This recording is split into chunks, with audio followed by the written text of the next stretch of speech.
Ladies and gentlemen, welcome to my Week 3 NFL Fantasy Start and Sits. I did this last week and I feel like I actually did pretty solid on it. I got a few things wrong, but majority of them I feel were beneficial if people followed them, so I'm gonna try and do it again. Real quick before we hop into the video, don't forget to use code WyattzWorld on G Fuel or Prize Picks, where you can save yourself a discount on any G Fuel products or guarantee yourself to win a free $50 with your first $5 lineup after using code WyattzWorld at sign up on Prize Picks. One final reminder, this is the last week of the Caleb Williams free square. He just needs one passing yard for the entry to win. But always play responsibly, and let's get into the video.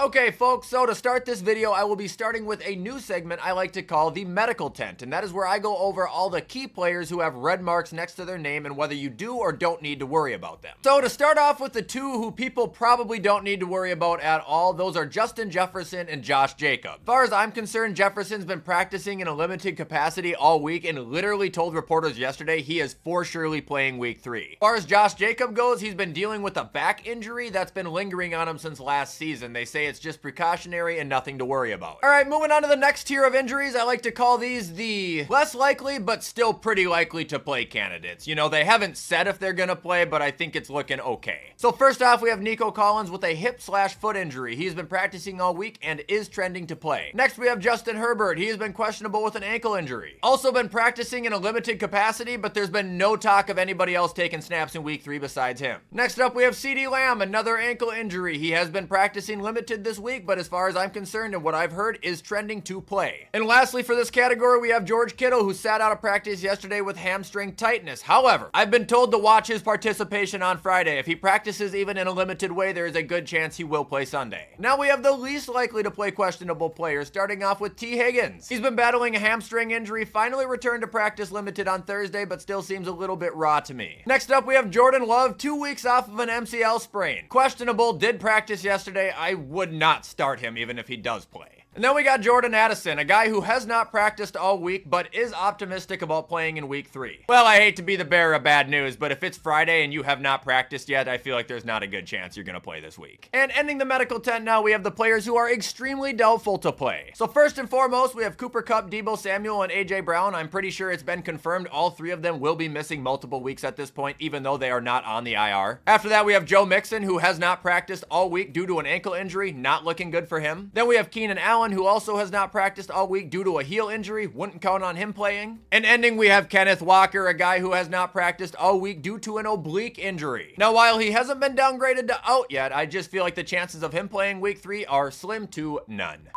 Now we're moving on to the fantasy sits portion of the video. These are the guys that I just would not trust playing this week. I don't think they have good matchups, and I don't think they're gonna do well. So starting off, we have Devin Singletary versus the Browns. For one, I don't see Cleveland being a very favorable team to run on, but for two, I see the Giants trailing for majority of this game, meaning I don't see them running the ball a ton, especially when they're trying to get ahead in the second half. Next up, we have Najee Harris versus the Chargers. Now, not only has Jalen Warren been getting more reps, but the Chargers' run defense has been absolutely dominant this season. Granted, the Chargers haven't really played a good running back yet. I still just feel like this is going to be the game Najee Harris gets shut down. Next up, we have Trevor Lawrence versus the Bills, and I'm not just saying this because he's facing the Bills. I'm saying this because Trevor Lawrence has legitimately not looked good at all this season. He hasn't been a good fantasy play at all this season, and now he's playing against a team that has yet to let a quarterback throw over 170 yards this season. Next sit we have is Terry McLaurin versus the Bengals. Not only are the Bengals secondary one of the best in the league right now, but the Jaden Daniels-Terry McLaurin connection has yet to really be established this season. Terry's first week, he had 2 catches for 17 yards. Last week, he had 6 catches for 22. Like, unless you're in PPR, there's no sense in starting him this week. And the last sit I have is DJ Moore versus the Colts, even though Keenan Allen is doubtful. The Colts rank 8th best against the pass. Caleb has been struggling. DJ's been getting frustrated. I also see this being a massive run day for the Bears, which we'll get into later. I wouldn't take this as the game for DJ Moore to all of a sudden just go off.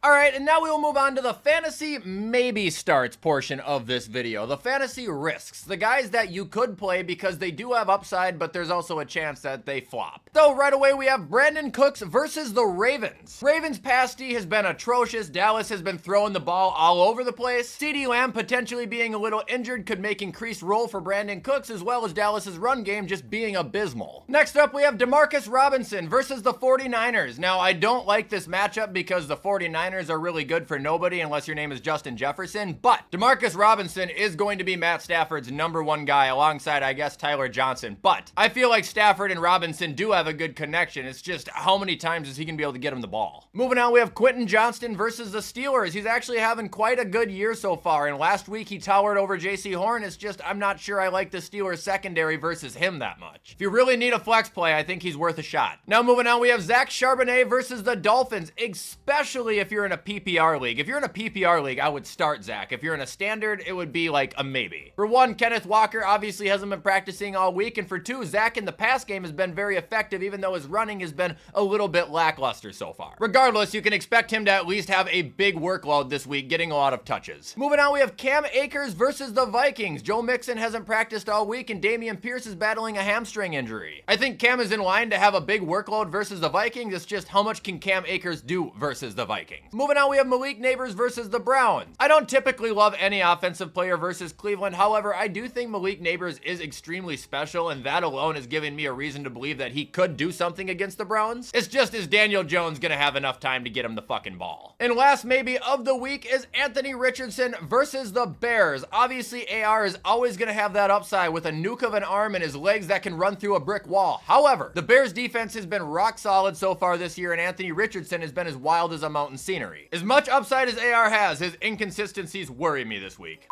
And now we got the fantasy start portion of the video. This is a list of players that I would absolutely start this week no matter what. So starting off, we have DeAndre Swift versus the Colts. Not only do I think that their secondary is going to give Caleb Williams some struggle, but their run D is the worst in the league right now. I see this game being handoff, handoff, handoff, sneak, handoff, handoff, handoff, sneak, repeat until it's done. Whether D Swift does good or not, his amount of touches should be damn near unlimited. Moving on, we have an actual group of players here. It's actually the Buccaneers defense versus the Denver Broncos. Fucking-lutely start them if you have the chance. Bo Nix can't score, and he's been turning the ball over like it's his day job. The Buccaneers should thrive against him. Moving on to the next player I would start, we have Jerome Ford versus the Giants. Not only was he extremely productive in the small amount of carries he had last week versus the Jags, but he's playing against the Giants defense that Brian Robinson just exposed the hell out of last week. I can see Jerome Ford easily going over 100 yards and a score. Next player we got is Rashid Shaheed versus the Eagles. This man has been on a tear all season, and I don't expect it to stop versus a weak Eagles secondary. Now, if you do start Rashid Shaheed, you need to keep something in mind. This isn't going to be the guy that's getting you constant points all game. He's not going to get you 8 receptions for 120 yards and 3 touchdowns or anything. I mean, he could, but typically what Rashid Shaheed does is gets 3 to 4 receptions a game, with one of them being a 60-yard touchdown. It all happens in one drive with him. Next start we have is Tony Pollard versus Green Bay. Tony's actually been playing extremely solid this year, both on the ground and through the receiving game. Plus, Tajay Spears is listed as questionable right now, further increasing Tony's probability to have a bigger workload. Also, if Will just flat out goes brain dead again, they're gonna have to hand the ball off the rest of the game. And the final start of the day would be Jordan Mason versus the Rams. And obviously 99% of people are gonna start him, but if you're thinking about being edgy, being that executive GM and making a call because you think somehow analytically he's gonna fail, don't be a fucking idiot. Rams can't stop the run to save their life, and Jordan Mason is absolutely cooked in back-to-back weeks. This guy is gonna eat them alive.